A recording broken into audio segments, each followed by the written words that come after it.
European രാജ്യമായ സ്പെയിനിൽ കഴിഞ്ഞ മാസം 7 കത്തോലിക്ക ദേവാലയങ്ങൾക്ക് നേരെ ആക്രമണം നടന്നതായി റിപ്പോർട്ടുകൾ.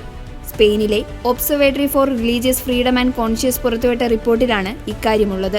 ബ്ലാക്ക് ഓഗസ്റ്റ് എന്ന വിശേഷണത്തോടെയാണ് സംഘടന റിപ്പോർട്ട് പുറത്തുവിട്ടിരിക്കുന്നത്. കോൾഡോബ പ്രവിശ്യയിലെ സെന്റ് കാതറിൻ ഇടവകയിലെ ദേവാലയത്തിന്റെ പടികളിൽ കറുത്ത പെയിന്റ് ഒഴിച്ചുള്ള ആക്രമണം അടുത്തിടെ നടന്നിരുന്നു. ഇതിനു പിന്നാലെ വലൻസിയയിലെ സെന്റ് മാർട്ടിൻ ഇടവകയിലെ നിത്യാരാധന ചാപ്പലിൽ ട്രാൻസ്ജെൻഡറായ ഒരാൾ അൾത്താരയ്ക്ക് മുന്നിൽ ആക്രോശിച്ചുകൊണ്ട് അരുളിക്ക തകർക്കാൻ ശ്രമിച്ചുവെന്നും OLRC റിപ്പോർട്ടിൽ പറയുന്നുണ്ട്. ഓഗസ്റ്റ് 13-ന് പാൽമ ഡി മലോർക്കയിലെ our lady of mount Carmel ഇടവക ദേവാലയത്തിൽ കത്തോലിക്ക വിരുദ്ധ ചുവരെഴുത്ത് നടത്തുകയും ചെയ്തിരുന്നു.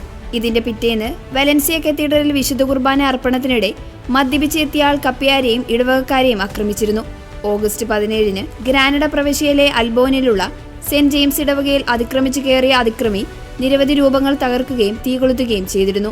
തീയണയ്ക്കാൻ അഗ്നിശമന സേനാംഗങ്ങൾക്ക് 2 മണിക്കൂർ എടുത്തുവെന്ന് സംഘടന റിപ്പോർട്ട് ചെയ്യുന്നു. ഓഗസ്റ്റ് 24-ന് ടോളിഡോ പ്രവിശ്യയിലെ അസംപ്ഷൻ ഓഫ് അവർ ലേഡി ദേവാലയത്തിലെ വിവിധ രൂപങ്ങൾ തകർത്തുവെന്നും വ്യാപകമായ നാശനഷ്ടങ്ങൾ വരുത്തിവെച്ചുവെന്നും observatory for religious freedom and conscience വെളിപ്പെടുത്തി.